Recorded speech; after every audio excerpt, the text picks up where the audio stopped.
If you're looking for some things to do in Budapest or you're putting together an itinerary for your own trip, then this video is for you. I had the chance to visit Budapest in the summer for 10 days and I did a ton of exploring, hiking up hills, checking out monuments, going to museums and chilling at parks, eating all the delicious Hungarian food. Budapest is a beautiful city and there's no shortage of things to do. Honestly, you just walk around and look at things and you'll be having a good time. But if you are looking for recommendations and you trust the opinion of a Canadian dad, here are my top 5 things to do in Budapest. Links in the description. First on the list, ruin bars. So a ruin bar is an old, abandoned building in Budapest that's been converted into a nightclub. It's like a labyrinth of all these different rooms and hidden passageways, each having their own different style. There's DJs and there's live music. You could spend an entire evening here and feel like you've been to 10 different places. Honestly, that's how unique each room is. I went there at like 8 p.m. on a Friday night because I'm a dad, and it was still packed. So I imagine it would get a lot busier the later you went.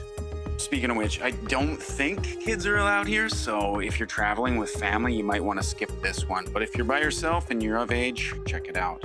Oh, and don't forget to get some street food after you're done. Fresh chimney cake is so good and is what is missing in your life right now, trust me. Next up, Margaret Island. So I had a bucket list of things to do in Budapest, and Margaret Island was not on that list. But I saw a bunch of people going that way, so I followed them, and I ended up loving it and going there about 5 or 6 times on my trip. Margaret Island is this big grassy park in the middle of the city, right on the Danube River. At the entrance, there's this music fountain that syncs up to this cool music and is a light show as well. There's always something happening, like what are these people doing? I don't know, but it's cool to watch. If you like people watching or just chilling out, it's a great place to be. There's a bunch of restaurants so you can grab food or drink while you're there. Oh, and it's a wicked spot to end your day and watch the sunset after a long day of exploring. So do yourself a favor and check out Margaret Island. Third on the list is Buda Castle and Fisherman's Bastion. I put these places together because they are right next to each other, and I imagine most people would probably get them both done in the same day. At the entrance, there's these cool water fountain features that you can check out, as well as a little park that you can catch your breath before you head up all those stairs. Now, there is a tram that takes you up there, but the locals told me it's not really worth it if you're able-bodied, so I decided to climb up them steps. Up top, there's a view of the river and the city, a museum, a palace, and a whole bunch of architecture you can spend a lot of time looking at. A tour is highly recommended, so you know exactly what you're looking at when you're there.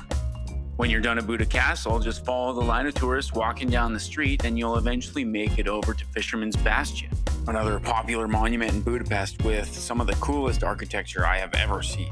Looks like it's out of a Disney fairy tale or something like that. Once you're done there, you can head back down Buda Hill and grab yourself a nice cool drink from one of the many shops and think about how many steps you took that day. Next up, the Hungarian thermal baths. The perfect way to recharge your tired soul after all that sightseeing. There are a bunch of different options in Budapest. I went with the Gellért thermal baths located on the Buda side because it was highly recommended and pretty close to where I was staying. I got there right as it opened, and I recommend you do the same thing if you want to avoid the large crowds and basically have the whole place to yourself for a few hours.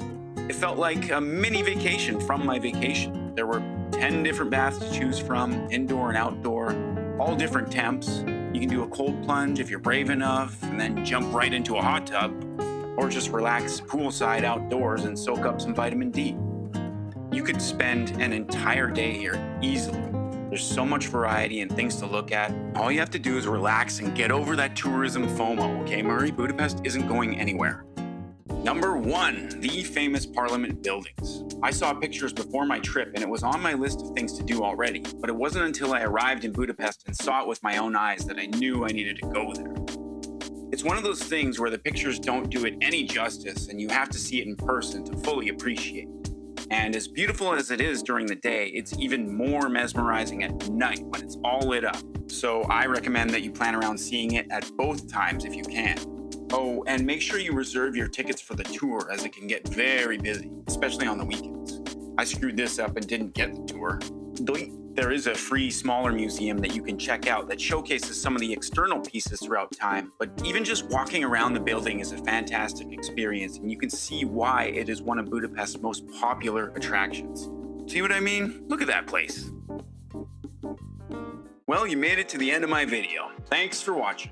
I know this really only scratched the surface of things to do in Budapest, so let me know in the comments where you'd recommend or if you have any questions about these places. If you found this video helpful or you'd like to see some more content from me, like, subscribe, share, and stay tuned for more travel content from me.